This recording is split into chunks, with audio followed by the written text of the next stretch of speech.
देखो, इससे पहले मैंने बिहारी के अनेक आयामों पे चर्चा की थी कि बिहारी किस प्रकार से बिहारी ने गागर में सागर करा है, बिहारी किस प्रकार से भक्ति काव्य धारा के कवि हैं, या श्रृंगारिकता की भावना बिहारी के काव्य में कैसे कैसे आई है, बिहारी का प्रकृति वर्णन, ऋतु वर्णन किस प्रकार का है, और बिहारी के ने अपने काव्य में अलंकारों का प्रयोग किस प्रकार से किया है, इसकी चर्चा मैंने आप लोगों से की थी। आज मैं आप लोगों के सामने चर्चा करूंगी कि बिहारी ने अपने काव्य में नीतिपरक दोहों की रचना की है, और बिहारी पर अलग से यह प्रश्न पूछा जा सकता है कि बिहारी जो है वो नीतिकार भी रहे हैं, या बिहारी के काव्य में भक्ति, श्रृंगार और नीति, इन तीनों की त्रिवेणी बहुत ही सुंदर ढंग से प्रवाहित होती है। तो बेटा, बिहारी जो हैं एक बहुत बड़े लोक कवि हैं। लोक को उन्होंने जिया था और जाना था।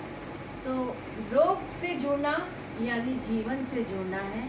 लोक हमें हमारे पुरखों से भी जोड़ता है, और निश्चित रूप से वर्तमान का अवलोकन करते हुए वो भविष्य का निर्देशन भी करता है। बिहारी राजर्षित कवि रहे हैं, और वो जयपुर नरेश को नीति की बहुत बड़ी बड़ी चर्चाएं वो जयपुर नरेश के सामने कहते हैं।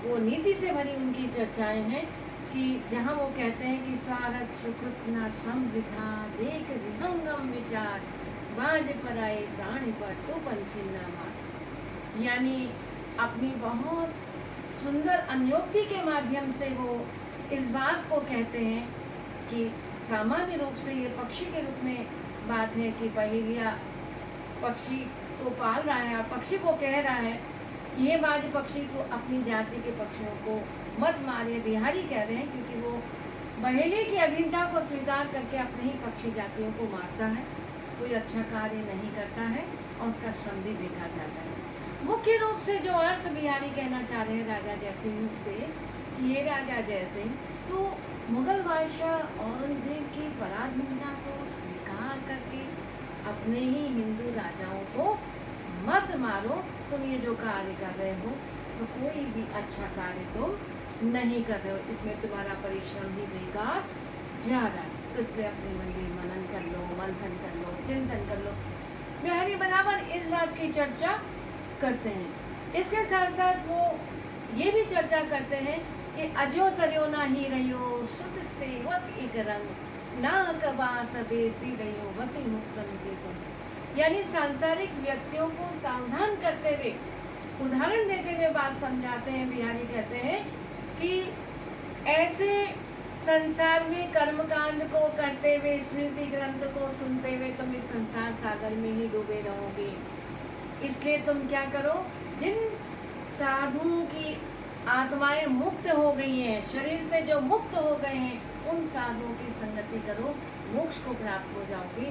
क्योंकि बेटा, जो हमारा पुरुषार्थ है, जिसमें पुरुषार्थ की कल्पना की गई है, धर्म अर्थ काम मोक्ष, और जो सबसे बड़ा जो हमारा चौथा सेलिब्रेशन है, पुरुषार्थ है, वो है मोक्ष।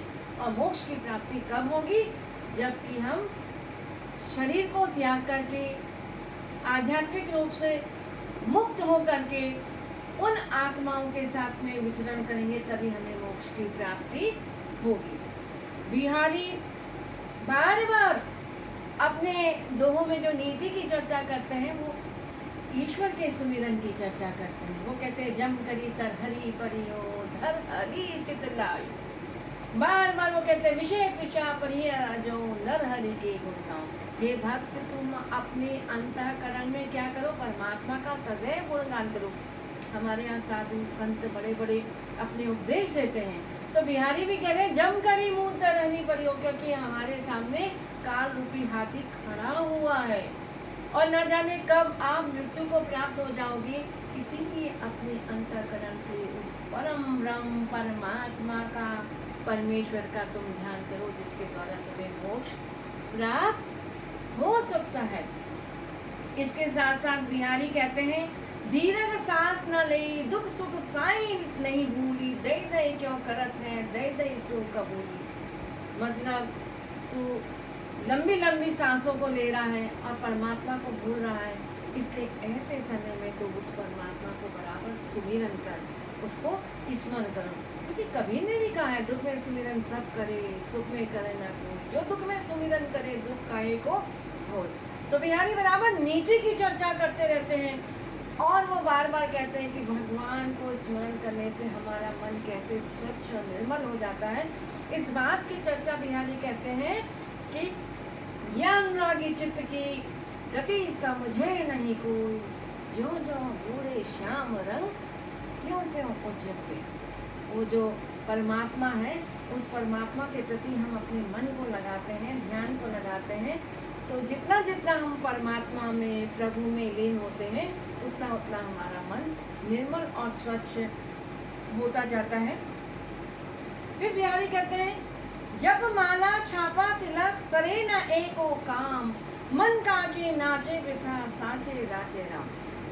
बिल्कुल संतों के समान, कबीर के समान बिहारी अपने मन के विषय में कहते हैं कि मन कितना कच्चा होता है। इसीलिए वो बार बार कहते हैं मन काचे नाचे वृथा। बार बार वो कहते हैं कि मन तो बड़ा कच्चा है, इसलिए तो अपने मन को पक्का करके, मजबूत करके, धैर्यता के साथ में उस परमात्मा को लगा ले। और निश्चित रूप से जो परमात्मा को तू लगाएगा तो निश्चित रूप से संसार से मोक्ष को प्राप्त हो जाएगा।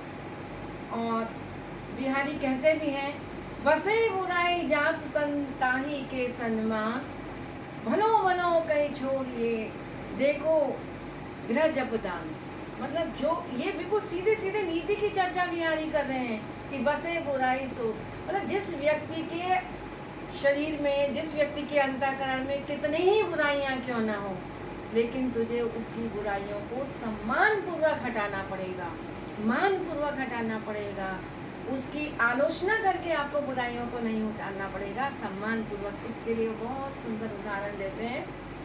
जिस प्रकार से पूजा इत्यादि करके राहु और केतु की जो है पूजा करते हैं, भलो भलो कई छाड़िए खोटे ग्रह जपदार।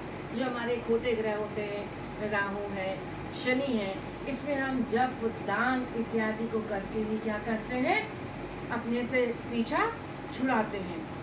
फिर संगति के संदर्भ में बिहारी कहते हैं, संगति सुमति न पावही परे कुमति परे, कुमति के धन राखो मेल कपूर में हिंगना हो सुगन। क्योंकि इस बात की चर्चा हमारे पूरा का पूरा संत समुदाय करता है, तो बिहारी भी कर रहे हैं। बिहारी क्योंकि संत भी कहते हैं ना, संसर्गा दोष गुण भवंती, यानी संसार से गुण दोष उत्पन्न हो जाते हैं। इस बात की वो बराबर चर्चा करते हैं। और कहा भी गया है कि man is known by his company. व्यक्ति अपनी संगति के द्वारा जाना जाता है, लेकिन जो बुरा व्यक्ति होता है वो अपनी दुर्गंधता को नहीं त्यागता। तो बिहारी बार बार कह रहे, संगति सुमति न पावे। अच्छे लोगों की संगति के बिना अच्छी चीज नहीं पा सकते।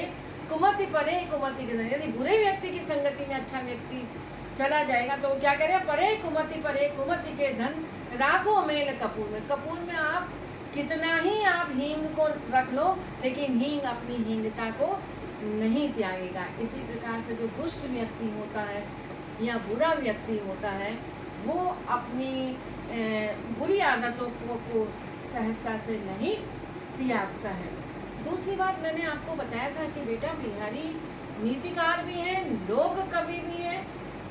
तो निश्चित रूप से बिहारी इस बात की चर्चा करते हैं, उन्हें अपने जीवन का यह अनुभव हुआ था कि बिहारी अपने जब ससुराल में जाते हैं तो उनको वो सम्मान नहीं मिला था, तो इसका अनुभव उनको था। इसीलिए बार बार वो नीति की बात करते हैं, आवत जात न जानियो तेजे तजी से राऊं, घरों जमाई लो घट्यो खरो पूस दिन माऊं। तो निश्चित रूप से बिहारी ने जो स्वयं ससुराल में जाके अपमान का घूट पिया था, तो निश्चित रूप से वो कह रहे हैं, घर जमाई के लिए कह रहे हैं, अपनी नीति की चर्चा कर रहे हैं। जिस प्रकार से सर्दी के ऋतुओं में सूर्य बहुत तीव्रता से आता है और चला जाता है, उसी प्रकार से जो दामाद ससुराल में पड़े रहते हैं उनका मान सम्मान जो है